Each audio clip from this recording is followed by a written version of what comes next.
It didn't take a rocket scientist to know that what Ronnie Coleman was doing in the gym, he'd be paying for later on in life.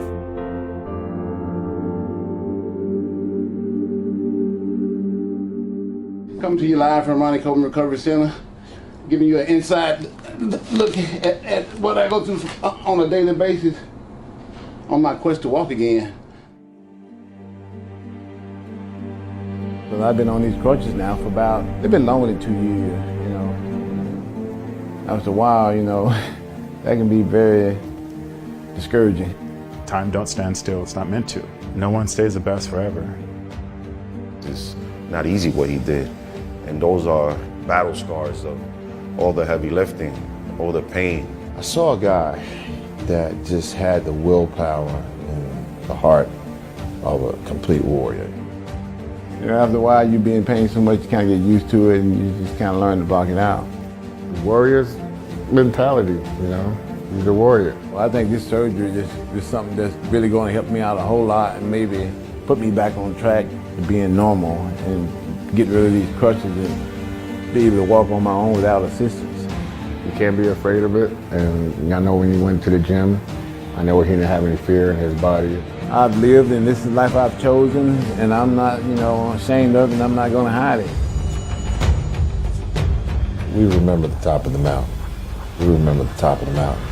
He showed us what that looks like.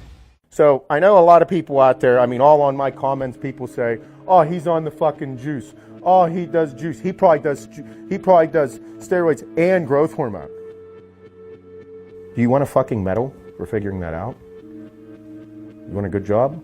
Like, no fucking shit. I'm a professional fucking bodybuilder. I'm 5'6", 240 pounds in the fucking off season. Like, put 2 + 2 = 4. Good fucking job. The problem with most of you out there is that you are judgmental fucks. And the problem with that is in what we're doing, the whole reason that we are in the gym setting, fitness setting, is to uplift each other. It is like Robert Frank, this is the one fucking place we can go that everyone's on the same fucking page. I don't care if you're fucking natty, you're not natty, you're a CrossFitter, whatever the fuck, powerlifter, bodybuilder, whatever. It's here to fucking become better.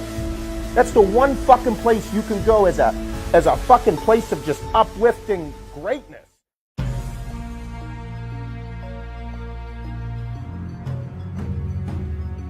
Is there anything in bodybuilding that you consider cheating? No, I mean, everyone's looking for that edge. You know, there are steroids involved in the sport, okay, in bodybuilding, obviously. And that's the problem with our sport, and that's why it hasn't got accepted by a lot of society, because they look at the bodybuilder and they say, oh, steroids. Mm-hmm. But they don't understand what actually goes into the sport, okay? You do what you do to be the best in what you do. You do what you do to win. If you want to call that cheating, fine, but I have the edge. Mm-hmm. And that's why I'm the best. It's very sad, you know. It hits hard for me because, remember, I stood next to him and battled him, and I admired the way he trained. And sometimes I wish I could do that. And now I look at it and say, wow, you know, what did it? I don't know the answer, because Ronnie's not going to cry about anything. That's the thing about Ronnie Coleman. He's not going to make excuses for himself. Well, this is why it happened. He'd rather just say, you know, when people say, hey, you know, you're laid up, you had this many surgeries, what do you think? He goes, well, I'm really disappointed I only squatted 800 twice. That's just Ronnie. Everything negative is a positive to him, and that's why he's great. I think I could have got 5 with 800. I could have got 5 reps. I think I could have got 5 easy reps. Look, this is a sport where it's an extreme sport. There's an extreme amount of work that goes into this, an extreme amount of discipline that goes into this. You know, with Bigger, Stronger, Faster coming out, it sort of paved the way for people to understand, like, okay, these people do drugs. Like, this is part of it. It's just part of what they do. And let's not really like look at that. You know, I love what you did in Generation Iron, because what you guys did was like, you didn't totally ignore it.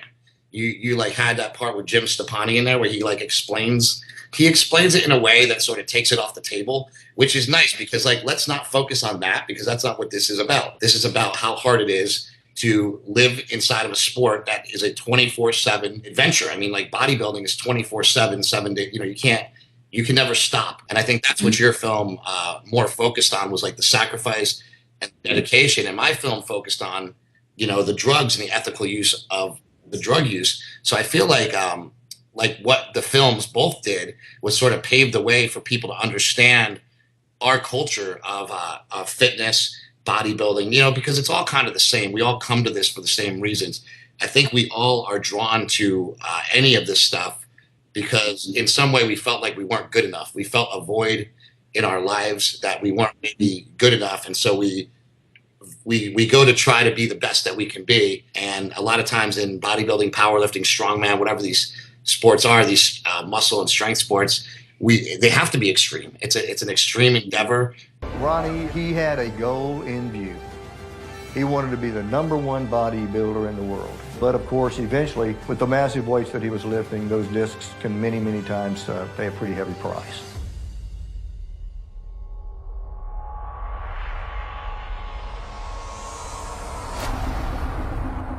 Doctor said he's going to go in and perform a surgery in which he's going to take out screws because all they're doing now is just causing me pain. And when I say pain, it's a lot of pain. It's like 24/7. It never stops. I won't lie, I cried the first time, and especially when the hips went, and I mean, he had to use a walker and all that. That was tough for me. He's still working out, obviously. I don't think he'll ever stop. It's probably not the best thing, but for his overall well-being, I think he needs to. They're called oxycodone. They 30 milligrams. I take about 4, sometimes 5 a day, every single day. This is the highest potency you can get. Now, in order for me to completely be natural, my body is pretty much fucking abused. What we do to ourselves abuses us like we are 50, 60, 7-year-old men. If I don't take a synthetic hormone, I won't produce it.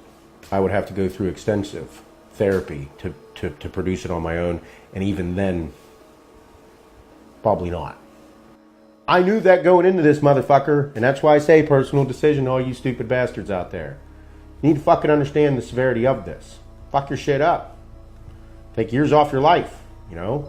That whole live your life like a lion for 30 years or a lamb like 70 or whatever the fuck that saying is, bro. You know, when you're 18, you believe that, but as you get older and realize there's a little bit more to life and there's a lot of people out there that rely on you to be around for a while, you know, that doesn't mean I'm any less intense or any less crazy or anything like that or a pussy. No, that means that you understand and you have perspective on life. Bodybuilding is about lifting weights. That's what it's about. It's about pumping iron. It's not about injecting, but over the years, it's actually became more about injecting than lifting weights, you know? So that's the question. I think everyone has their own opinion on whether it's cheating or not cheating. And I didn't have a lot of money in the beginning, and therefore I wasn't able to take a lot of steroids. My thing is that, you know, whatever it takes, you know, if you can do that and you can get away with it and nobody knows and you end up winning the show, then fuck, that's great. The thing is I can't really say I'm for steroids, but I'm not really against steroids. You know, it's a personal choice. I'm really against young kids taking steroids, you know, teenagers, even in your early 20s. I'm really against that. And once you start taking steroids, your testosterone levels, your testes shut down and they no longer work. So your body is not producing testosterone anymore. And you know, if you shut down your production at an early age, it's never gonna come back to what it was. You know, when you have low testosterone, you're tired, you're lazy, you don't feel like doing anything, you know, you have no sex drive. There's a lot of negatives. So it's very important for you to have a normal testosterone level. And the problem nowadays is it's almost like young kids join a gym, and when they join the gym, they buy the steroids. It's like in the old days, it was like, we join a gym and we go buy protein powder. You know, that's what we do. Yeah, I just joined a gym, so I need protein powder. Now, it's like I just joined a gym, I need steroids. You know, and it's like the day they start the gym is the day they start the steroids. And it's almost like they go hand in hand. And it really is out of control. You know, testosterone is something our body, we're born with testosterone. It's something that we need. You You know, so we're putting more of something we already have in our body. You know, so just knowing that information makes it a little more, you know, make a little bit more sense that it's not as bad as, you know, people want to believe. You know, they're a lot more common now, and doctors are prescribing them now. So a lot of older, you know, adults are taking steroids just to, you know, to bring up their natural hormones. You know, so if you take, you know, if you're taking steroids and you continue to take them, becomes a point where they no longer work, and you're just taking them, and all you're doing is destroying your body and causing damage, and you're not getting any benefits. So it's mandatory that people take a break. You know, everything ends up equal. You know, so if you take steroids for 20 years and, you know, you got all this muscle and you have this great sex drive and, you know, you had all these girlfriends because of this and that, well, guess what? You know, the negative is going to come back at you eventually, and it all equals out. You know, so all the good you're getting, you're going to get the bad.